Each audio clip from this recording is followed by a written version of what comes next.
Escrituras se le da un lugar, principalmente en el Nuevo Testamento, un lugar preponderante al amor, al punto de llegar a ser más trascendental y elevado y profundo que la esperanza y la fe. Súper interesante. Voy a leer. Todos amamos una vida feliz, pero nadie es feliz si no tiene amor en su vida. De hecho, una vida sin amor no tiene ningún sentido. De hecho, nosotros venimos a este mundo por amor. Dios creó este mundo por amor. Las Sagradas Escrituras nos recuerdan que Dios es amor. Y en consecuencia, aquel que no ama no conoce el amor. Y el que no conoce el amor no es feliz. Por cuanto podemos concluir que aquel que no es feliz es aquel que no conoce a Dios. Ahora bien, la felicidad es un concepto muy abstracto. Sin embargo, aquella persona que tiene la convicción de que es feliz en su vida o que se siente feliz en su vida y de que lleva una vida promedio de felicidad, pudiéramos formular la siguiente interrogante. ¿Podemos ser felices con el temor de perder la felicidad en la que vivimos? Abro esa interrogante. El temor nos invade cuando nos vemos angustiados de tener que confrontar y sobrellevar las circunstancias dolorosas de la vida o el sufrimiento de nuestras vidas en alguna etapa. La pérdida de la paz, bien sea la pérdida de la paz personal, la pérdida de la paz del mundo o la pérdida de la paz de Dios. Cualquier concepto de paz que se haya alcanzado o vivenciado en el corazón llega a perderse con el temor que nos invade. Es un hecho que nos conduce a vivir un corazón intranquilo. Eso es el temor. Aquí el temor juega un papel muy importante en nuestras vidas. Siempre hemos considerado las ventajas que nos brinda el temor en nuestra alma, al brindarnos un mecanismo de defensa ante situaciones riesgosas, ante amenazas de nuestro entorno. El miedo actúa en defensa propia ante lo desconocido, para nuestra protección, para nuestro cuidado, ¿ves? Cuidándonos y protegiéndonos en todo momento, siempre y cuando estemos conscientes del peligro, de la amenaza, del riesgo o de las vulnerabilidades de las que se tengan pleno conocimiento, que pueden estar involucradas en cualquier evento, circunstancia, situación o decisión que uno tome en la vida. Esto es así. Ahora bien, en las Sagradas Escrituras nos hablan tal vez de un concepto de temor que pudiera ser un poquito más profundo. Fíjense que nosotros en las Sagradas Escrituras hay muchos pasajes bíblicos. Hay uno que me llama poderosamente la atención, que es del Nuevo Testamento. Dice en Apocalipsis 14:7, diciendo a gran voz, abro comillas, Apocalipsis capítulo 14, versículo 7, abro comillas, diciendo a gran voz, temed a Dios y dadle gloria, porque la hora de su juicio ha llegado. Adorad al que hizo el cielo y la tierra, el mar y las fuentes de las aguas. Entonces, aquí, obviamente, el temor pareciera que es muy necesario para, por lo menos, emprender la etapa inicial de este camino. Lo conecto también con otro pasaje bíblico que es de Proverbios, capítulo 9, versículo 10. Abro comillas. El temor de Jehová es el principio de la sabiduría y el conocimiento del Santísimo es la inteligencia. Es sumamente interesante que a pesar de que se hable del temor de Dios como una condición para comenzar a buscar ese principio de la sabiduría o comenzar a conectarnos con la sabiduría, deja abierta una etapa, creo que, o un estado superior, porque dice, y el conocimiento de Dios es la inteligencia. O sea, pues, claro, hablan del conocimiento del Santísimo. El Santísimo, recordemos que vendría siendo, digamos, un símbolo de Jesucristo. Jesucristo es el Santísimo, el Santo, Santo, Santo. 3 veces santo, el Santísimo. Y en este sentido, por eso es que tal vez Jesucristo no hace tanto hincapié en el temor, sino más bien en el amor. Porque fíjense que es el conocimiento de Dios lo que adquirimos a través de la inteligencia. Sin embargo, el temor vendría siendo lo primero que nos mueve desde la ignorancia, vamos a decirlo de esa forma, desde la ignorancia, para comenzar a reconocer que hay una forma de vivir, hay una forma de comprender por qué estamos acá y de dónde venimos, quiénes somos, hacia dónde vamos. Es tan solo como que una primera forma de tratar de no hacer de este mundo una finalidad en sí misma y asumir que nuestro libre albedrío no está amarrado a responsabilidades o a una serie de condiciones que uno no puede transgredir. Y creo que el temor te da como que ese primer cable a tierra. Es que yo lo veo, la diferencia entre el temor de Dios y el amor de Dios, lo veo como dos estados de conciencia. Creo que el estado de conciencia más inferior en este camino pudiera ser el que hace que nosotros busquemos, digamos, la recta fe o no nos apartemos de la fe por el castigo y las consecuencias que pudieran generar nuestra conducta inapropiada. Y entonces uno ve el temor como asociado a ese castigo o a acciones que no estarían consonas con lo que se espera de nosotros. Mientras que el amor lo veo como un estado más superior de conciencia porque ya no se fija tanto en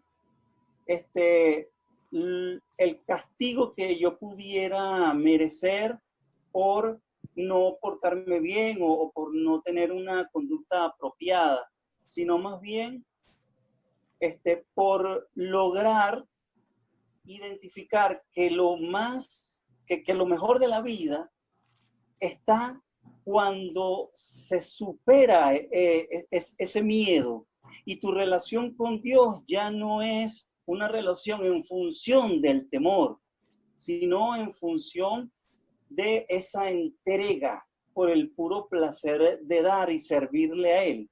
Pues yo más o menos lo identifico de esa forma, hermano. Sí, fíjate, a mí me parece muy interesante lo que has dicho, esa oposición entre amor y, y temor o miedo, que para mí siempre ha estado como claro. Mucha gente dice que es amor y odio, no, pero realmente es el miedo, porque lo que nos hace actuar eh, como a la defensiva o con esa violencia muchas veces es el miedo, es lo que impulsa esas situaciones, ¿no? Bueno, muchas gracias por todo lo que escribiste, lo que compartiste. Yo estuve allí también averiguando bueno, como lingüista también me interesa ver, porque con una sola palabra se resumen distintas, ¿no? Distintos términos, ¿no? Que a veces pasa con esas traducciones, lo que hemos comentado algunas veces, de esas lenguas tradicionales que al traducirlas a lenguas modernas, entonces se pierde un poco. Por lo menos en el Antiguo Testamento, aquí tengo anotado, la palabra hebrea que se utilizaba era yirat, para describir el miedo a Dios. Entonces había distintas palabras. Había un miedo a ser castigado, como tú lo has comentado, pero había un miedo, fíjate que es muy interesante, que es un miedo porque no se conoce. Y lo vamos a ver también que está ese miedo en el Nuevo Testamento, que era más bien un miedo por esa majestuosidad de Dios que tú no comprendías. Entonces era más bien un miedo como un respeto, pero era porque tú no tenías el grado de comprensión. Nosotros vemos aquí, lo tengo aquí por lo menos en San Lucas 9:34, para ver las diferencias también de cómo se utiliza el miedo. Vamos a ver aquí. Cuando están los apóstoles en la transfiguración, fíjense que es interesante, dice, mientras él, Jesús, decía esto, vino una nube que los cubrió y tuvieron temor al entrar en la nube. Fíjense que es interesante. Es un temor a lo que no conocía, pero no necesariamente es ese miedo a ser castigado, que era lo que hablábamos también en otra oportunidad, que la palabra temor ya en español o en inglés tiene esa connotación del castigo, ¿no? De que es algo porque hiciste algo mal. Entonces, en el Nuevo Testamento, fíjense, que se utiliza es, en este caso, es ese temor cuando ellos iban a entrar a la nube, porque imagínate, había una transfiguración, algo que ellos no conocían, los apóstoles, estoy hablando en este caso, y sintieron temor, pero igual entraron, es decir, tenían temor, pero su fe los llevó. Entonces, creo que esa es una diferencia crucial. Otra cosa también que nosotros hablamos, y la palabra temor en el Nuevo Testamento también es utilizada como algo negativo. Porque cuando Jesús, aquí ya lo vamos a buscar, una cita, porque vemos que también es como que los que temen, es decir, que solo hacen cosas por el miedo a ser castigados, entonces esos no creen realmente en Dios. Fíjense que es interesante. Y bueno, voy a leer una de las favoritas para mí, de la primera carta de Juan, cuando dice, primera carta de Juan 4:18, perdón, cuando dice, en el amor no hay temor, sino que el perfecto amor echa fuera el temor, porque el temor lleva en sí castigo, de donde el que teme no ha sido perfeccionado en el amor. Entonces allí vemos cómo se entiende el temor como algo negativo. Negativo en el sentido, y lo voy a decir desde mi perspectiva, como iniciado, en el sentido de que algo que no has comprendido, ¿no? Entonces, si tú todavía tienes temor, es porque todavía no has comprendido realmente lo que significa Dios, ¿no? Entonces todavía te falta perfeccionar. Fíjense que es interesante. Entonces, creo que también viéndolo de esta manera, por lo que he investigado, pareciera que el amor también tiene grados que hay que alcanzar, ¿no? Es decir, a medida que uno va transitando este camino, también nos vamos acercando, o decirlo de otra manera, vamos develando y vamos consiguiéndonos a nosotros mismos y a Dios dentro de nosotros, y lo que vamos a encontrar es amor, y lo que vamos a tener menos es temor, ¿no? De alguna manera va desechando. Entonces, el temor se puede ver en la Biblia como una sola palabra en nuestras traducciones, pero realmente en el idioma original había distintos términos. Uno era calificado como negativo, porque fíjense que era como una especie de duda. Y el otro era algo que yo quería leer, porque me gustó mucho, lo voy a leer ahorita, una cita del Papa Francisco sobre el temor de Dios, que me gustó mucho. Y ahorita lo voy a leer, pero que separa temor de miedo. Entonces, que creo que nosotros lo tenemos como unido allí en nuestro concepto en español, ¿no? Entonces, no sé. Hermana, ¿cuál fue el lo que leíste ahora, que hablaba de que el que tiene temor es porque no conoce el amor? Primera carta de Juan 4:18. Capítulo 4, versículo 18. Sí, ese es hermoso. Fíjense que en el 2014 el Papa Francisco explicó que el temor del Señor, el don del Espíritu Santo, no significa tener miedo de Dios, dado que sabemos que Dios es nuestro Padre, que siempre nos ama y nos perdona. No es miedo servil, es tomar conciencia con alegría de la grandeza de Dios y darnos cuenta con gratitud que solo en Él nuestros corazones encuentran verdadera paz. Entonces aquí se hace esa distinción que no es el miedo que hace que yo por el castigo, sino más bien es ese temor entendido como que nos falta comprender. Porque cuando de repente a uno le dicen que Dios es todo, es difícil desde la mente humana comprenderlo. Entonces, hasta los apóstoles en un momento, como lo leí aquí, tuvieron ese temor de que, bueno, ¿dónde estamos? ¿Qué está pasando? Sin embargo, eso es como lo dice en la carta de Juan, hay que vencerlo, hay que superarlo, porque eso no es lo que se espera. Entonces, creo que el exoterismo también trabaja mucho con ese, de alguna manera, castigo por hacer algo malo, te pasa esto, hacer algo bueno es esto. Sin embargo, en el esoterismo sabemos que más que un castigo, nosotros lo que estamos buscando es esa identificación con el todo. Entonces nosotros lo que transitamos es el amor. Súper interesante aquí en el cristianismo, que bueno, como sabemos que desde su inicio es esotérico, fíjense que Jesús no habla prácticamente de temor.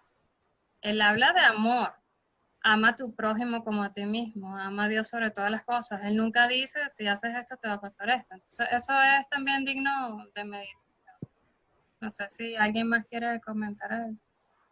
Sí, que No, bueno, me parece súper bonito porque es como también, un poco retomando lo de las clases de ontología, la diferencia entre el místico y pues nosotros, que lo hacemos desde el punto de vista más hacia el conocimiento, ¿no? Que es como, es esa fe ciega, entre comillas, es ese temor de que sabes que te estás metiendo en lo hondo sin saber nadar, pero sabiendo que vas a aprender a nadar y con la disposición de que en algún momento, o sea, de que sabes que vas a poder nadar. Y qué bonito el símbolo de Jesús, que eso, él nunca habla de temor porque él siempre habló desde la certeza, ¿no? Desde lo que es la fe en su comprensión infinita, completa y bueno, para nosotros pues que estamos en la búsqueda de esa identificación, como decía la hermana Mercedes. Entonces es esa pequeña sutileza de la que hablan los hebreos con el dirá, que es una diferencia entre el temor porque no sé lo que hay y me voy con los ojos cerrados, o temor de sé que este es el camino y aunque yo no lo entienda, en algún momento todo tendrá sentido. Entonces es esa confianza, esa fe, que no es ciega, es fe. De conocimiento. Sé que el miedo o el temor forma parte de las condiciones limitativas de nuestra individualidad humana. Yo creo que el hombre jamás podrá ser completamente libre mientras guarde temor, mientras guarde miedo. Eso es así. Ahora, ¿cómo puede llegar a ser completamente libre? Bueno, solamente igualando su corazón al de Dios. Y hay una persona que iguala su corazón al de Dios, es absurdo que llegue a sentir temor, a sentir miedo, porque Dios no siente miedo, Dios no siente temor. Entonces, bueno, creo que allí hay como un desafío. Creo que es superar el estado humano, porque para mí el miedo forma parte de las condiciones limitativas de nuestro estado humano, ¿no? Bueno, otra cosa que pudiera añadir tiene que ver con el hecho de que muchas veces cuando uno ama, uno siempre tiene algún temor, pero es un amor humano, no es un amor humano, El amor humano siempre quiere ser correspondido, el amor humano siempre tiene dudas, el amor humano siempre va a tener algún defecto precisamente porque es humano, porque todavía no ha alcanzado esa perfección de la que habla la primera carta de Juan. Todavía no hemos alcanzado, no hemos sido perfeccionados en el amor porque nuestro corazón no es igual al de Dios y no todos amamos igual y no todos amamos igual a Él. Ahora, asumo yo que la única forma de desprenderse de ese miedo es precisamente con un corazón igual al de Dios. Y creo que esa sería la única manera de llegar a ser verdaderamente libre, así como libre es el espíritu. Gracias, hermano. Un comentario aquí que una pregunta que hace el hermano, ¿no? Que se plantea, queda en el aire. Es realmente quién es el que tiene temor. O sea, cuando uno analiza quién teme, es la individualidad, porque el verdadero ser no tiene temor. Entonces la gran pregunta es ¿con quién te identificas tú, no? Si con la individualidad, que es al final del día quien tiene que perder, porque lo único que puede perder es la individualidad. Entonces, aquí viene la diferencia entre la salvación y la liberación. Es lo que comentaba la hermana con el esoterismo y el exoterismo. El exoterismo, la religiosidad, lo que plantea es la salvación. ¿Quién se salva? ¿Quién se salva? La individualidad. Por lo tanto, tiene que temer. Y es profundamente lógico que la individualidad quiera salvarse y tenga temor. Sin embargo, para el esoterismo lo que se busca es la liberación. Y por lo tanto, como lo que se busca es la liberación, no hay nadie a quien salvar. Al contrario, lo que hay es que más bien es fundirse, fusionarse en el verdadero ser que es Cristo, que es el todo, que es Dios, a través de Cristo. Entonces, este proceso de identificación, particularmente del cristianismo, se enfoca a través del amor. Es interesante que los cabalistas, la rama, nuestra tradición también judeo-cristiana, la parte judaica, lo identifican con conocimiento, porque hay dos maneras de identificarse. Una es a través del conocimiento y otra es a través del amor. Entonces, el cristianismo es posiblemente la forma tradicional que mayor énfasis hace en el amor como un proceso de identificación.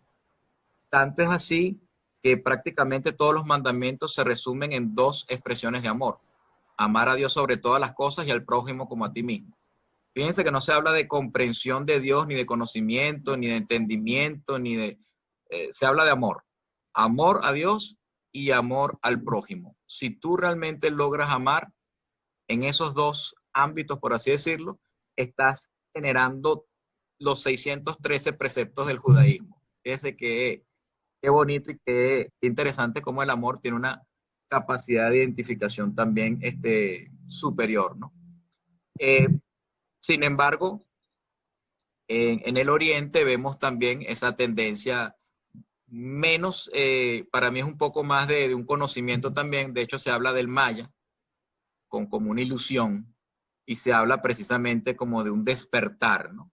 Pero se pudiera también atribuir como una suerte de grado de conciencia. Entonces, podemos verlo como conciencia, como un verdadero despertar, pudiéramos verlo como un conocimiento, como una gnosis, y pudiéramos verlo incluso como amor. Entonces, sea como fuese, los tres de alguna manera nos identifican con el verdadero ser, con el todo. Mientras que insistimos, la individualidad es quien teme y quiere salvarse, porque tiene que perder. Entonces, se hace el nudo que comentaba el hermano, como una suerte de paradoja.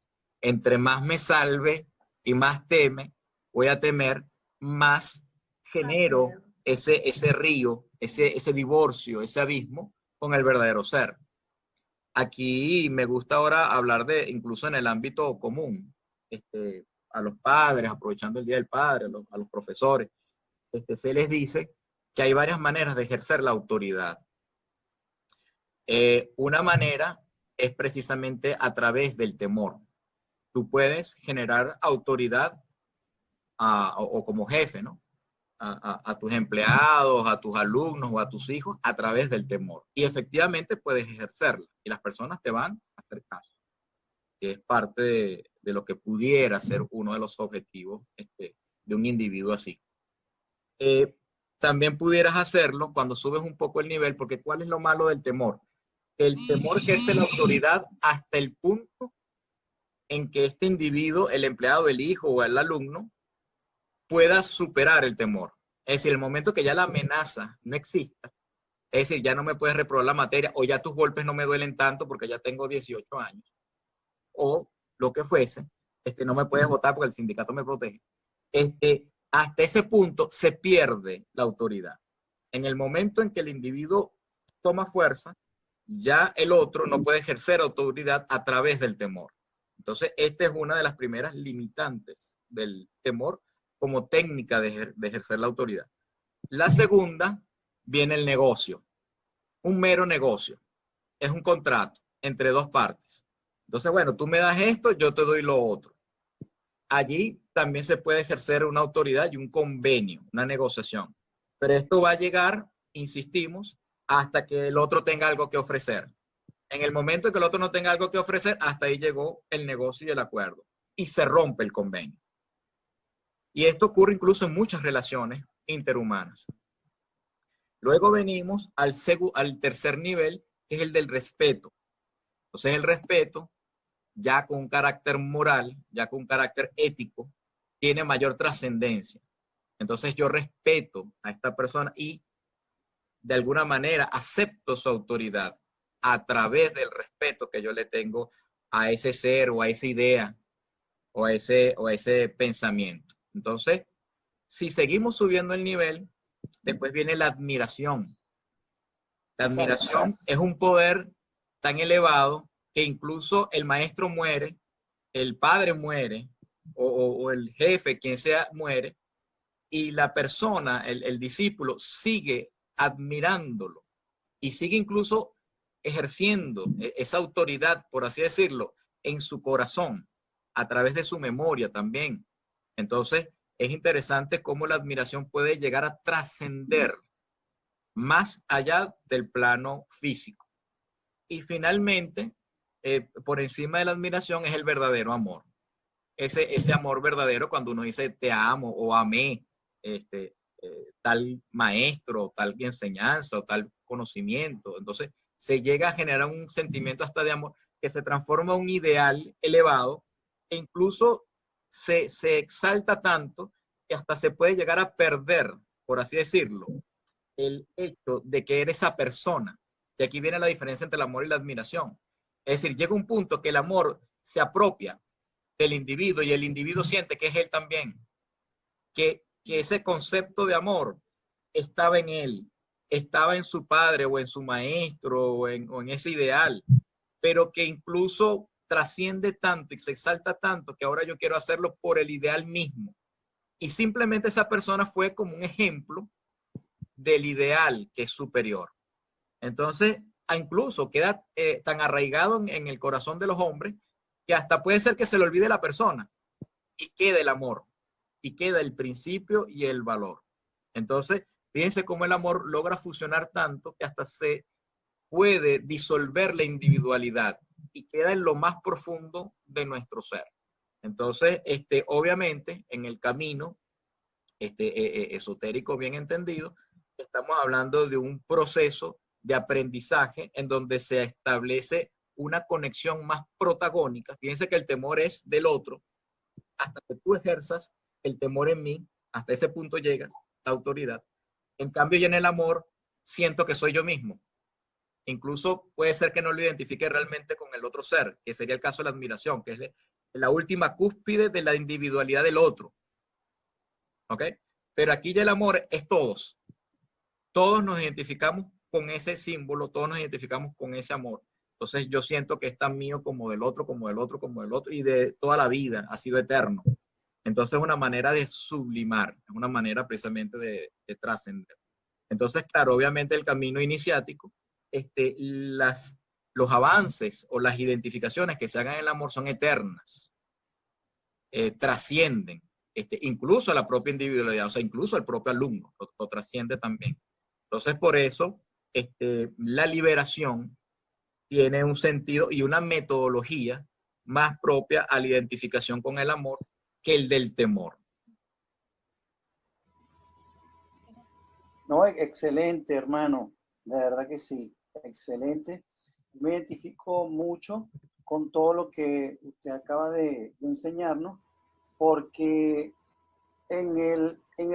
o sea, difícilmente uno puede conseguir en el amor un sufrimiento forzado.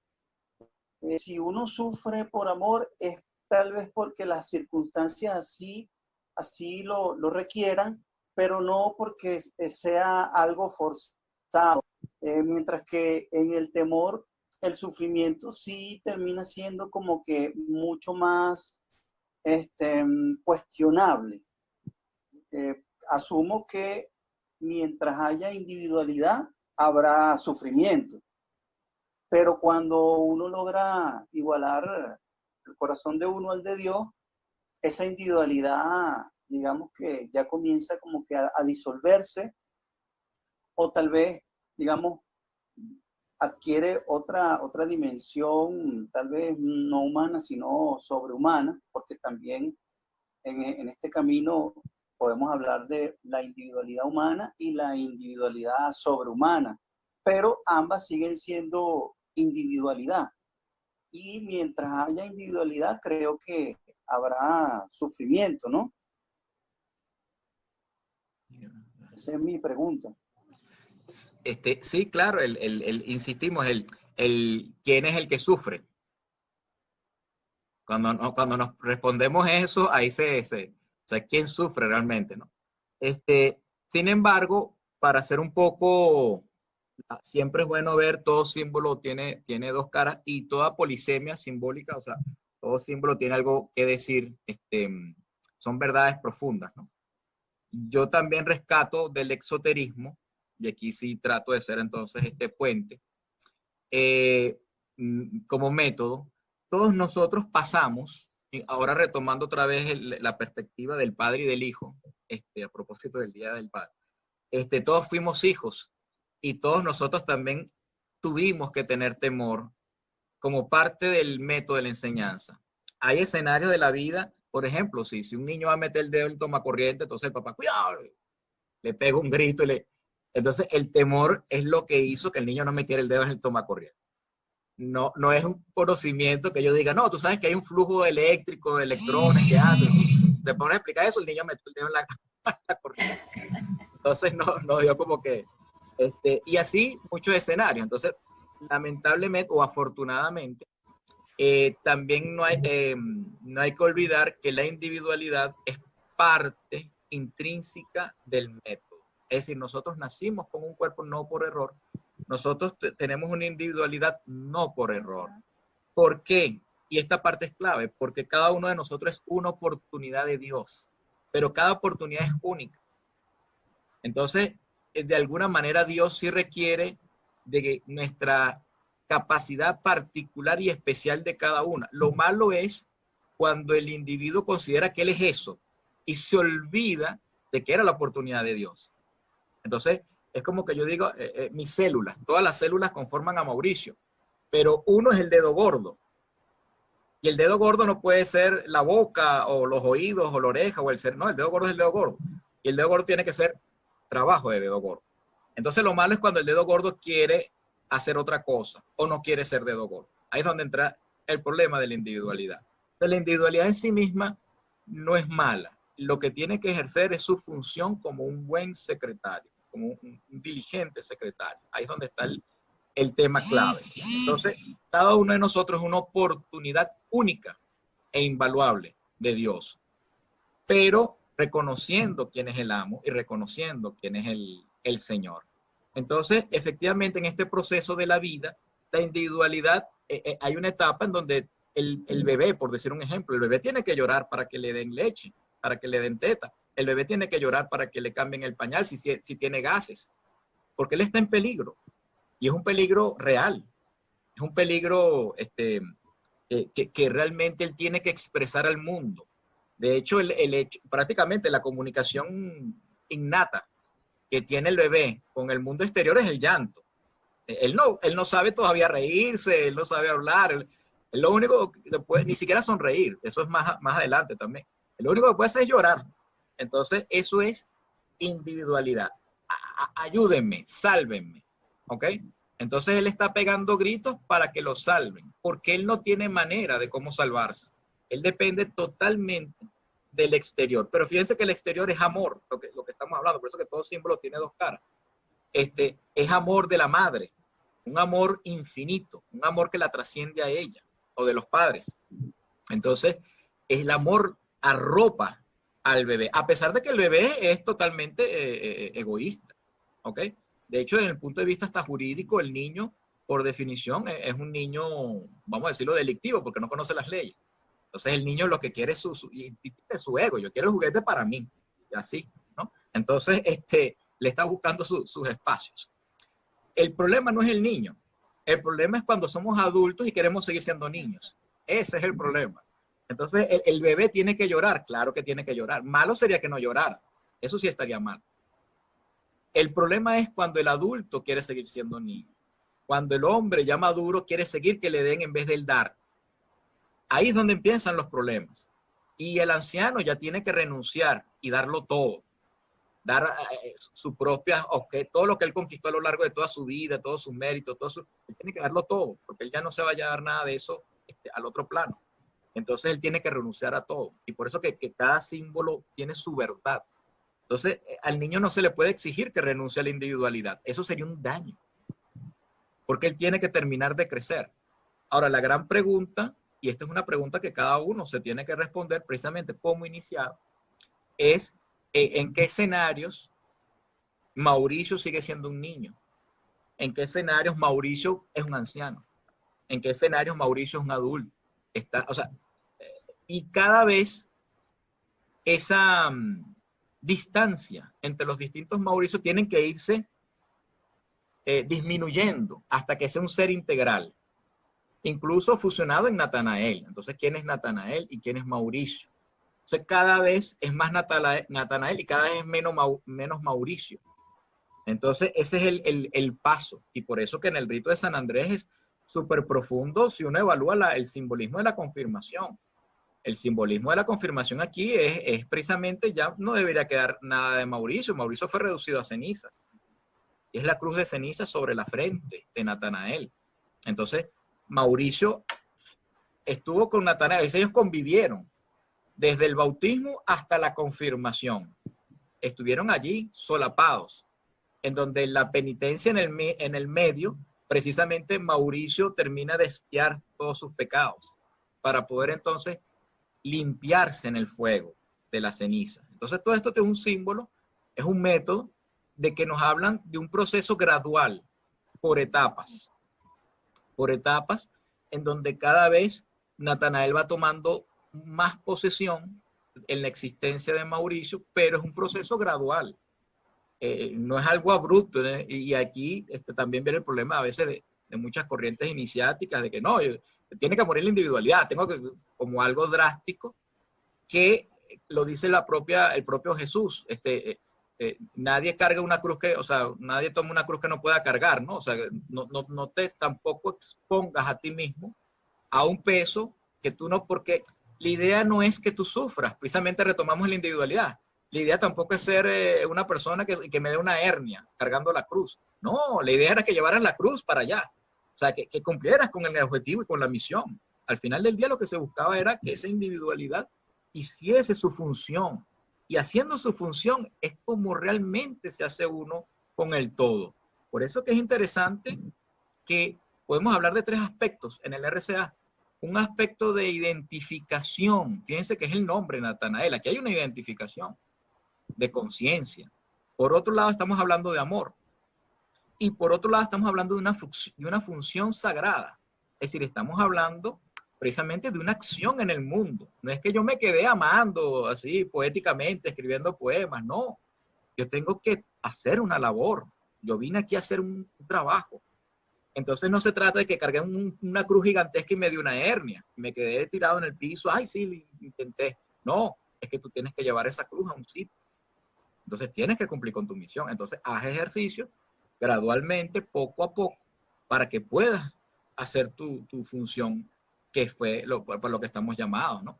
Entonces, por eso conocerse a sí mismo. Y por eso el esoterismo se resume en esa pregunta. En conocerse a sí mismo. Si yo logro conocerme, yo sé cuánto puedo cargar y sé qué es lo que tengo que hacer y hasta dónde puedo llevar yo esa cruz. Eso es parte de conocerse a sí mismo. Entonces, es interesante porque la individualidad de alguna manera tiene que ver también con ese conocerse. Porque yo tengo un cuerpo físico. Yo nací en una época, estoy en un espacio, en un tiempo, hablando un idioma. Entonces, esos son partes de mi realidad, que en el último símbolo, precisamente ya del RCA, de la Eucaristía, se termina de resolver. Entonces, es donde tú entiendes, es un matrimonio entre el cielo y la tierra. Es precisamente el símbolo del pacto de la alianza. Entonces, es como dicen en otras formas tradicionales, es algo de celebrar tan gigantesco que se celebra eternamente en el cielo y en la tierra. Imagínense qué frase tan bonita, ¿no? Que se celebra eternamente en el cielo y en la tierra, tanto en el cielo como en la tierra. Entonces, esa Eucaristía es ese pacto de que ya se comprende cabalmente por qué Natanael estaba en el cuerpo de Mauricio. Ahí ya se termina de entender el último misterio. Entonces, en este proceso, pudiéramos decir que hay un proceso en el cual nosotros vamos a dejar de ser Mauricio, pero eventualmente soy más Natanael, pero después Natanael termina comprendiendo porque al final tenía esta cáscara. Entonces eso tiene, y Mauricio tiene que seguir comiendo todos los días. Yo tengo que desayunar, almorzar, entonces cuando me da hambre tengo que hacerle caso a mi estómago.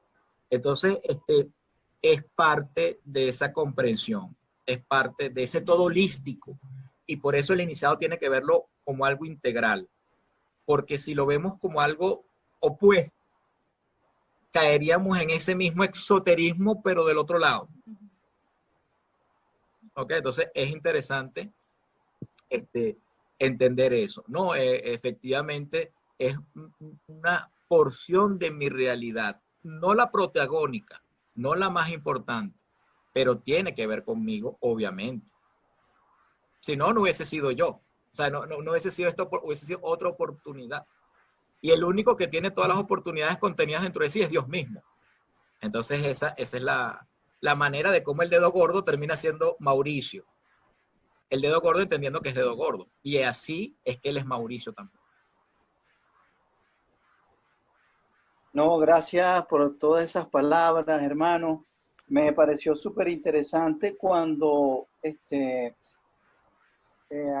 hablabas de el sacramento de la Eucaristía, que vendría siendo la cúspide de la realización espiritual del cristiano que se inicia en los misterios de la resurrección y vida eterna, ¿no?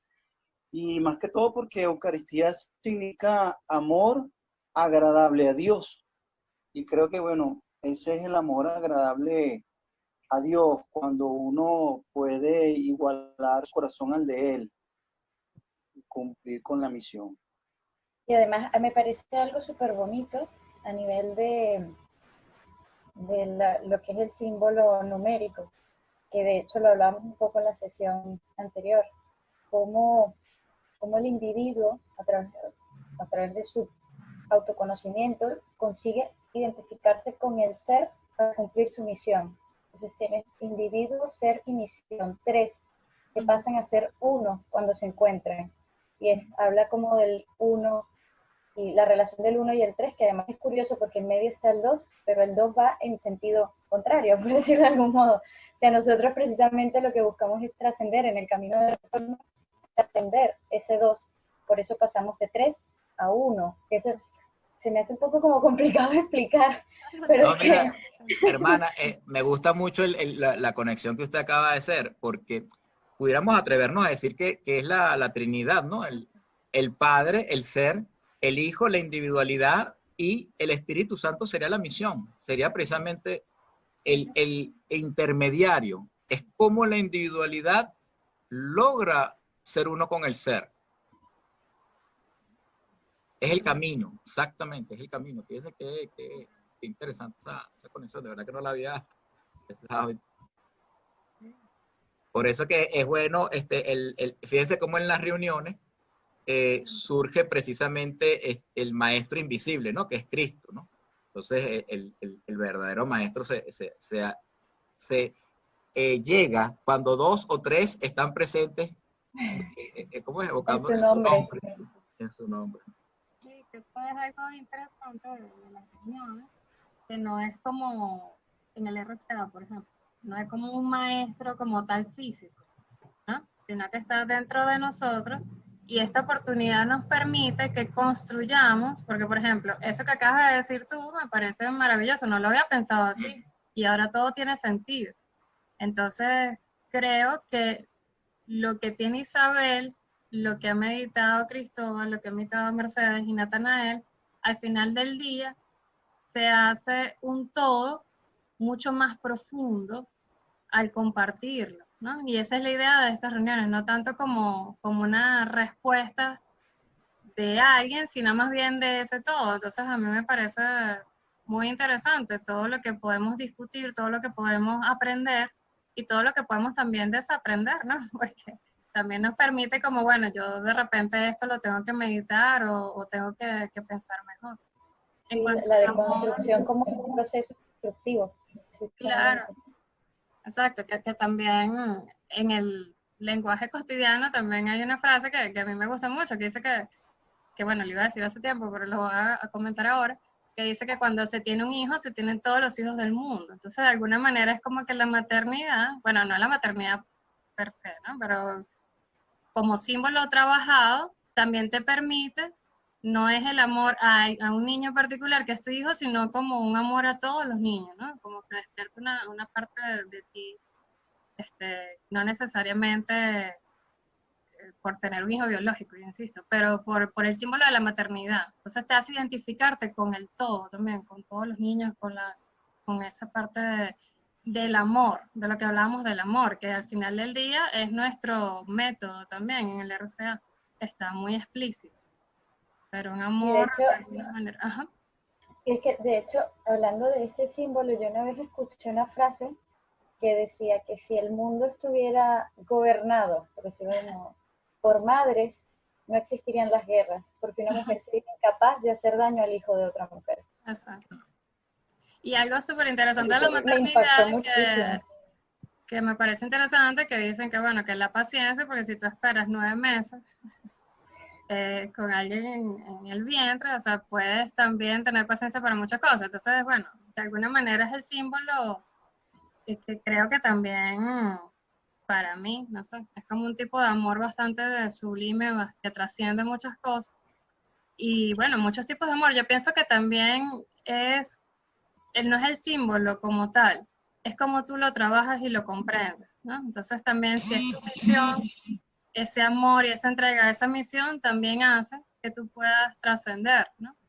O a cualquier otra cosa, ¿no? Desde el camino. En nuestro caso sería la misión como RCA, identificarnos con eso, que es amar. Fíjense que también esa identificación tiene que ver con el amor, porque es esa comprensión y entender que eso también eres tú. Entonces, a medida que uno ama lo que uno comprende, lo que uno conoce. Entonces, a medida que uno más conoce, más tiene ese amor, más va, como digo yo, aumentando ese grado de amor, ¿no? Que parece no, es gradual, no es de un día para otro, como nuestro camino también, sin desesperar. Y lo importante de reconocer como dónde está la distancia entre el ego y el amor, que es que Exacto. va ahí el juego un poco, porque por Claro, ejemplo, a mí me da, se los confieso, como yo los escucho y reconozco que saben muchísimo y aprendo muchísimo, muchas veces a mí me da temor expresar lo que se viene a mí, o lo que siento, lo que pienso, porque digo, igual digo una estupidez, una sandez, pero al final digo, es que, bueno, mira, no me van a juzgar, lo voy a decir, estamos todos aprendiendo, ¿no?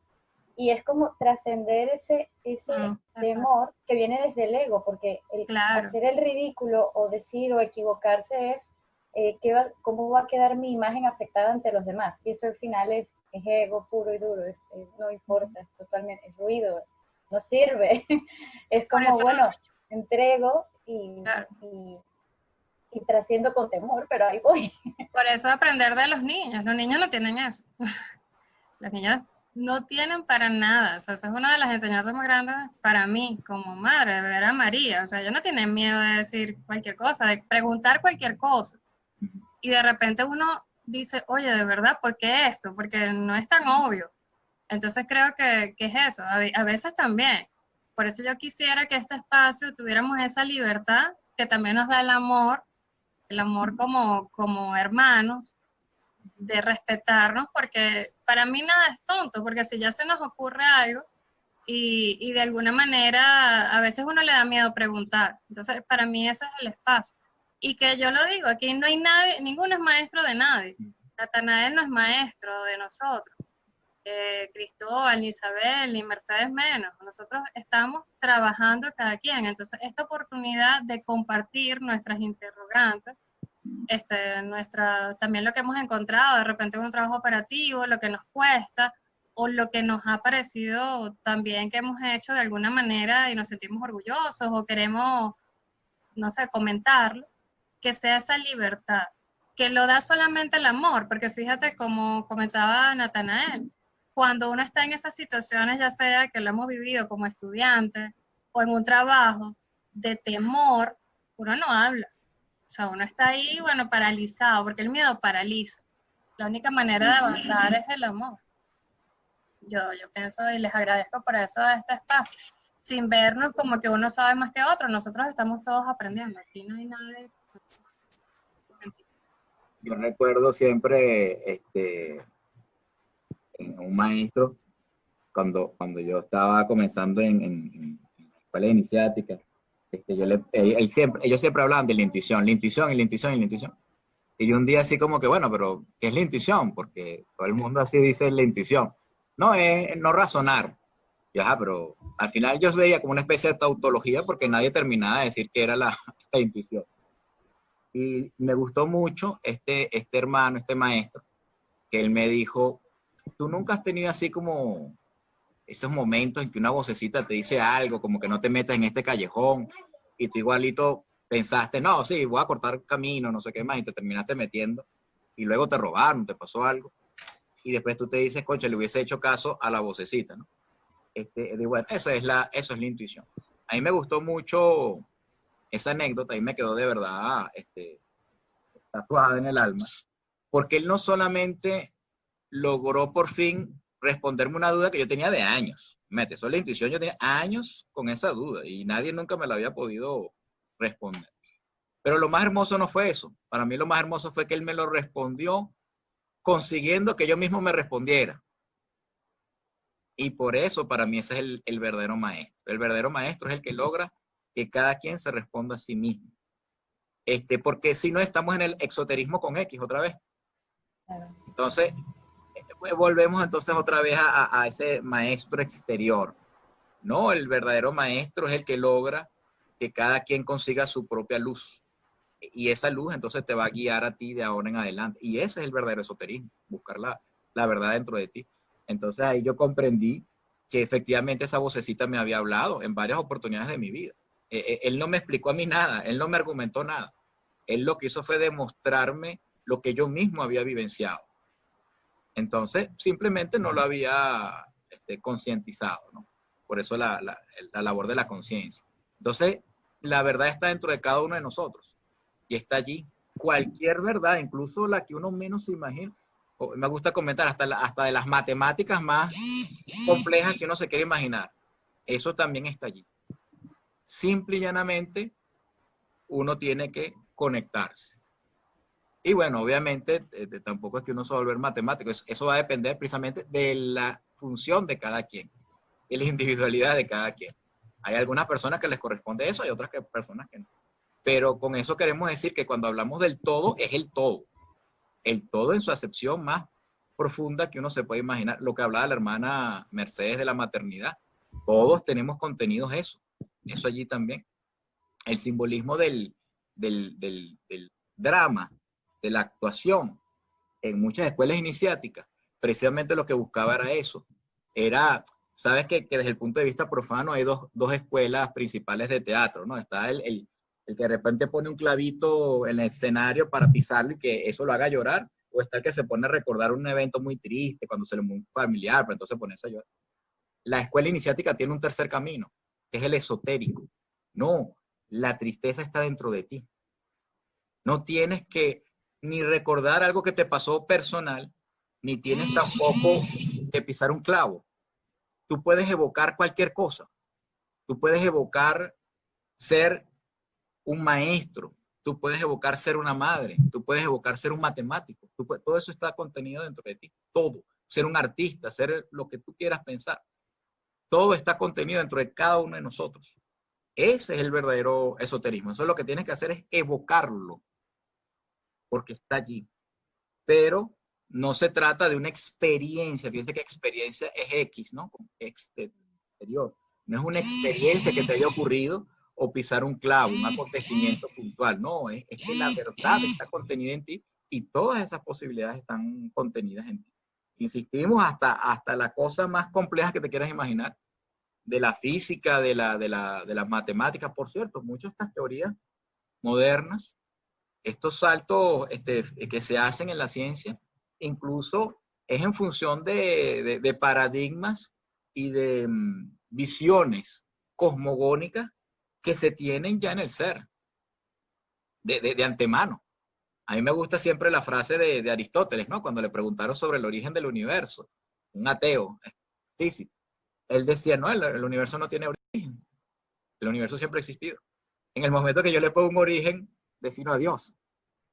Entonces, ¿hasta qué punto nuestra ciencia moderna es una racionalización de nuestro sistema de creencias judeocristiano? Porque al final del día, y también me gusta hacer énfasis en eso, se habla de Big Bang en singular. Entonces, es como el universo, un solo verso. La creación es una, planteada por un ser precisamente que es monoteísta, o sea, es uno solo. Entonces, desde esta perspectiva, ¿hasta qué punto la ciencia no es otra cosa que una racionalización de nuestro sistema de creencias? En este caso, de dominio occidental, del pensamiento, vamos a decirlo, occidental, que ha impregnado la ciencia. Entonces, todo esto, al final, nos dice, la ciencia no es tampoco tan ciencia, no, la objetividad es parte de nuestro sistema de creencias y de valores. Y de allí la pregunta de la hermana es trascendental. ¿Hasta qué punto preguntas que para muchas personas son obvias, realmente no son tan obvias, sino que están arrastrando un paradigma social, cultural, etc. Entonces, ¿hasta qué punto nosotros estamos arrastrando paradigmas? A mí me gustó mucho una autora, una pensadora también, hablando a propósito de las distintas lenguas. Y ella lo dijo en una frase, porque ella es con los indígenas, ¿no? Muy poética, me gustó mucho. Porque para nosotros nuestro paradigma en la Torre de Babel fue algo negativo, ¿no? Entonces quisimos tomar el cielo por asalto y entonces no hicieron perdernos entre nosotros mismos la comunicación y las lenguas. Pero para esta autora, ella lo dijo una frase muy hermosa. Ella dijo, pero es que cómo no íbamos a tener distintas lenguas si la naturaleza es tan amplia y es tan hermosa. Cada cosa merecía su propio concepto. Entonces, ¿cómo no lo íbamos a poder, entiende? Entonces, y es esa adecuación del hombre a cada región.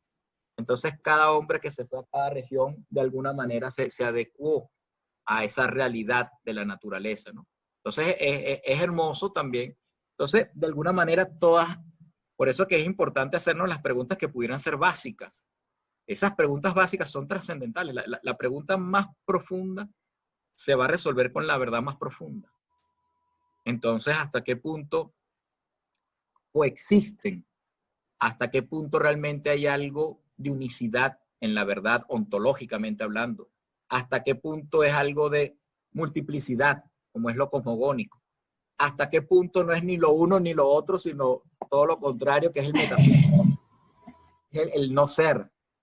Entonces, pareciera que todos tienen razón, pero en jerarquía.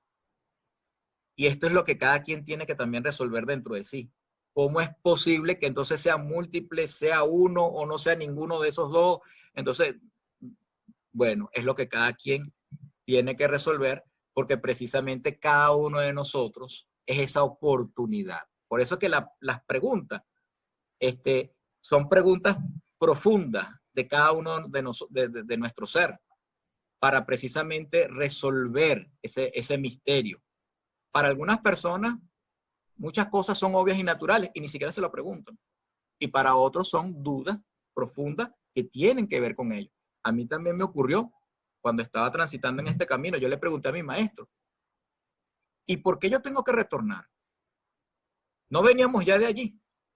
¿Por qué tenemos entonces que hacer este retorno? O sea, me parece ilógico. Ok, fíjese, el pensamiento racional, ¿no? Hoy en día entiendo que esa pregunta tenía una trascendencia mucho más profunda de lo que ahorita yo mismo pudiese criticarme a primera vista. Bueno, una visión de un ateo, ¿no? Pero realmente tiene una profundidad, porque estamos hablando de esta comunión precisamente entre el cielo y la tierra, de esta comunión precisamente de aquella oportunidad de Dios. Entonces, esta oportunidad de Dios tenía que hacerse esa pregunta, porque para él no era obvio. Para él tenía que ver con una síntesis, por decirlo de alguna manera. Entonces aquí hay una síntesis entre lo que yo he recorrido y el retorno. Entonces el retorno no será con los mismos ojos. El retorno será con otros ojos y con otro corazón. Entonces ya aquí hay una comprensión, aquí hay un amor, lo que estamos hablando, y aquí hay una función. Entonces se hace desde otra perspectiva. Es como utilizar el símbolo de los niños, ¿no? De la Navidad y todo esto. Entonces no es lo mismo la perspectiva del niño cuando llega la Navidad y recibe los regalos que la del adulto que prepara los regalos del niño. Entonces cambia la perspectiva. Los regalos son los mismos. Sigue siendo la misma fecha, sigue siendo el mismo rito, el mismo símbolo, la misma ceremonia, los mismos acontecimientos, pero cambia la perspectiva del adulto. Y para el viejito es más interesante. Para el viejito la magia vuelve a ocurrir como en el corazón del niño. Incluso hemos visto el abuelito, cómo los abuelitos se contentan igual que el mismo niño, con la misma magia. A veces el adulto es el que está así con ese corazón un poco pendiente de que la cosa, no sé qué más, precisamente ese temor de que las cosas salgan bien. No sé. Pero el viejito, mira, se tripea los juegos y se pone con el nieto igual que el niño, ¿no? Entonces, cambia la perspectiva. Entonces, de aquí, por eso, hermana, más bien es todo lo contrario. Cada pregunta, por más obvia que sea, más bien es más profunda para mí. Entre más aparentemente que todo el mundo está de acuerdo que eso es así, allá hay algo profundísimo que nos está diciendo otra verdad, que nos está diciendo otra cosa, que hay que seguirla allí meditando, algo de fondo, de raíz. ¿Por qué yo tengo esa duda? ¿Por qué esta duda me llamó a mí? ¿Por qué este símbolo a mí me llamó? Porque los otros le pasó de largo, pero ese particular me llamó a mí ahorita. Entonces, seguirlo allí profundizando. Sí, a mí me parece muy... ¿se escucha bien? Sí, sí. Ok, me parece muy interesante, hermano, todo lo que ha dicho la hermana Isabel, con todo este tema de las preguntas y también lo que aclaraste ahorita. Yo me acuerdo de una conversación que sostuvimos, tú y yo hace tiempo, donde yo te comentaba que años atrás, cuando yo le daba el librito del rito cristiano San Andrés, con todo lo que era la misa ordinaria o las reuniones ordinarias, junto con todas las consagraciones especiales, muchos lo leían y me decían, bueno, pero esto es casi que lo mismo que leer la Biblia. Y yo siempre supe que no exactamente. ¿Por qué? Porque algo que me fascina del rito cristiano San Andrés son las preguntas que te hace. Son las preguntas que formula para que tú mismo te plantees esas interrogantes, porque solo tú te las puedes responder, porque tú eres el que te estás conociendo a ti mismo. Y eso a mí, de verdad, me fascina, esa parte de las preguntas. Claro, más que la respuesta. Lo que sucede es que las respuestas parecen mentiras que pueden ir cambiando, claro, pueden ir cambiando la percepción de verla. Claro. No, este es el punto también de hacer las preguntas y cada quien le va a responder de distintas maneras. Por eso yo creo que lo que estaba diciendo, le dice, me reí, pero es verdad, va cambiando. Hace años cuando empezamos, 6 años ya, ¿no? Ya, bueno, ya más, 7 años, porque ya María tiene 6. 7 años cuando empezamos con el rito de San Andrés, bueno, yo me respondía algo y ahora me respondo otra. Hay un símbolo que de repente para mí es más importante ahora o que estoy meditando ahora que antes no lo meditaba y así. Entonces, eso es también lo interesante. Es algo dialéctico, ¿no? No es algo como que ya estático, ya entendí esto y ahora continúo. Sino que a veces, y como decía, para nosotros como padres también es súper interesante porque María se cuestiona todo. Para ella nada es obvio. Entonces a veces los dos nos quedamos viéndonos y bueno, ¿verdad? ¿Por qué? Y empezamos a investigar o de repente nos quedamos así también, como que nos deja, y que uno va perdiendo eso. Fíjate que es bonito también retomarlo, porque uno da todo por sentado, entonces ¿cómo tú vas a aprender? En cambio, si todo lo vas cuestionando, también allí hay algo de enseñanza. Sí. Es algo muy, muy interesante. Sí, pareciera que toda esta intelectualidad, todo este conocimiento académico y filosófico, para lo único que realmente sirve es para formular las preguntas existenciales más importantes de tu vida, pero la respuesta no te la va a dar sino Dios en tu corazón. Claro, cada quien se la va a responder, porque es que no es lo mismo leer algo que es palabra muerta a tu experimentarlo o a tu vivenciarlo. A mí me gusta mucho también en el rito de San Andrés, hermano, aprovechando el comentario, cómo precisamente la conciencia de Jesús, de Cristo, va cambiando a medida que se pasa por cada sacramento. Fíjate que en el bautismo es el Cordero de Dios. Es decir, ¿quién es Jesús? Ah, bueno, es el Cordero de Dios. Pero cuando estás en la penitencia, es el Redentor. Cuando estás en la confirmación, es el Hijo de Dios. Cuando estás en el matrimonio, es el Alfa y el Omega. Cuando estás en la ordenación sacerdotal, es el Cristo. En la unción de los enfermos, es el cuerpo glorioso. Y en la Eucaristía es Emmanuel. Entonces, fíjense cómo el mismo Jesús, a lo largo de tu camino iniciático, va como una planta, precisamente, expresando distintas cosas que tienen que ver con tu crecimiento espiritual, ¿no? Con tu conciencia. Entonces, por un lado, yo me pregunto, ¿quién soy yo? Mauricio, Natanael, ¿quién? Pero al mismo tiempo me voy preguntando, ¿y quién es Cristo? Entonces, fíjense que es tan interesante que no solamente cambia Mauricio, sino que cambia mi percepción de la misma vía, porque Jesús es la vía, es el camino, es la verdad. Entonces, y la vida, ¿no? Entonces, uno se dice, el camino se va adecuando a medida que yo también voy cambiando. Entonces, ¿quién es Jesús? Bueno, alguien pudiera decir, bueno, un hombre que hace 2000 años estuvo caminando, no sé qué más. Pero desde la perspectiva del RCA, la pregunta o la respuesta de quién es Jesús, eso es algo que va cambiando también. Entonces, la profundidad de lo que significa Jesús. Entonces, es un símbolo muy profundo. Nosotros hemos hecho también algunos, pudiéramos también dejarlo para otro espacio. Hemos hablado del símbolo, mira, y hemos tenido preguntas muy profundas en estos espacios. ¿Hasta qué punto Jesús, de alguna manera, involucra no solamente el principio cosmogónico, sino el ontológico? Y hasta qué punto incluso el mismo metafísico está representado en el simbolismo de Jesucristo. Entonces, por eso que para muchas personas cuando dicen, no, el Hijo, y sabes, y ya, y la materia, y no sé qué más, pero es que el símbolo de Cristo pique y se extiende, o sea, tiene muchísimo mayor profundidad de lo que uno pudiera llegar a imaginarse. Y precisamente por eso el simbolismo de la Santísima Trinidad.